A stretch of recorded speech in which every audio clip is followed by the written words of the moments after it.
Bangladesh premier লিগে চলছে বিরতি। আগামীকাল আবারও ম্যাচ খেলতে মাঠে নামবে দলগুলো। এদিকে গতকালের ম্যাচ শেষ হওয়া পর্যন্ত এবারের বিপিএল আসরে সবচেয়ে বেশি ম্যাচ খেলেছে দুটা দল, রংপুর রাইডার্স ও ঢাকা ক্যাপিটালস। রংপুর রাইডার্স ও ঢাকা ক্যাপিটালস যথাক্রমে 6টা করে ম্যাচ খেলেছে ঢাকা ও সিলেট পর্বে। বিপিএলে 7 দলের মধ্যে পয়েন্ট টেবিলে শীর্ষ এবং তলানির দল সবচেয়ে বেশি ম্যাচ খেলেছে।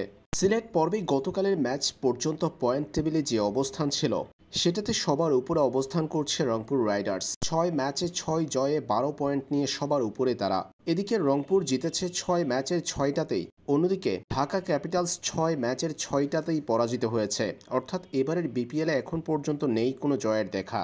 রংপুরের পরে 5 ম্যাচে 3 জয়ে ফরচুন বরিশালের অবস্থান 6 পয়েন্ট নিয়ে দ্বিতীয় স্থানে। এরপর তৃতীয় স্থানে আছে চট্টগ্রাম কিংস, 4 পয়েন্ট, তাদের 2 জয় পেয়েছে এখন পর্যন্ত 3 ম্যাচ থেকে। 4 নম্বর পজিশনে খুলনা টাইগার্স, 3 ম্যাচ খেলে এখন পর্যন্ত 2 জয়ে তাদের অর্জন 4 পয়েন্ট। সুপার 4-এ যাবে পয়েন্ট টেবিলের শীর্ষ 4 দল। এখন পর্যন্ত এই জায়গাতে এগিয়ে আছে রংপুর, ফরচুন বরিশাল, চট্টগ্রাম ও খুলনা।